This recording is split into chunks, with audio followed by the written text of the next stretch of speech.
কবিগুরুর ঘরে বাইরে উপন্যাস থেকে আরও বেশ কিছু লাইন। চোখের ভিতর কোনো জিনিস কুঁজে দেখতে গেলে চোখকেই নষ্ট করি, দেখতেও পাইনি। প্রবৃত্তির সঙ্গে একান্ত জড়িয়ে যারা সব জিনিস দেখতে চায় তারা প্রবৃত্তিকেও বিকৃত করে, সত্যকেও দেখতে পায় না। দেশের মেয়েরা যখন জাগবে তখন তারা পুরুষের চেয়ে ঢের বেশি স্পষ্ট করে বলবে, আমরা চাই। সেই চাওয়ার কাছে কোনো ভালো মন্দ, কোনো সম্ভব অসম্ভবের তর্ক বিতর্ক টিকতে পারবে না।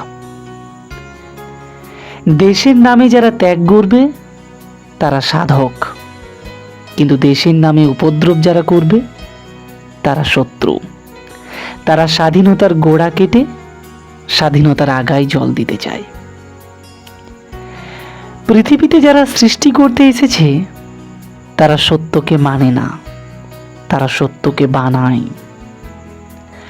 পুরুষেরা যেখানে দুর্বল, মেয়েরা সেখানেই তাদের খুব ভালো করে চেনে, কিন্তু পুরুষেরা যেখানে খাঁটি পুরুষ, মেয়েরা সেখানকার রহস্য ঠিক ভেদ করতে পারে না। যা আপনি জন্মায় সে হচ্ছে আগাছা, কাটা গাছ। তার থেকে যারা ফলের আশা করে তারা কীট পতঙ্গের দল। একলা মানুষের মতো এমন সৃষ্টি ছাড়া আর কিছু নেই।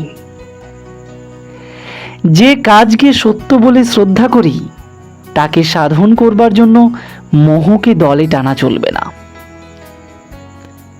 যেটা সত্য সেটা ভালোও নয়, মন্দও নয়, সেটা সত্য। এইটাই হলো বিজ্ঞান। আমরা পুরুষরা বড়জোর আমাদের শক্তিকে দিতে পারি, মেয়েরা যে আপনাকে দেয়, ওরা আপনার প্রাণের ভিতর থেকে সন্তানকে জন্ম দেয়, পালন করে, বাহির থেকে নয়। এই দানই তো সত্য দান। পৃথিবীর সকল বড় কাজেরই তলায় একটা স্তর জমে, যেটা কেবল পাঁক। মহাসমুদ্রের নিচেও সেটা আছে। দুঃখের ভিতর দিয়ে যে মুক্তি আসে সেই মুক্তি দুঃখের চেয়ে বড়। যারা শাসন করবে তারা মিথ্যেকে ডরায় না, যারা শাসন মানবে তাদের জন্যই সত্যের লোহার শিকল।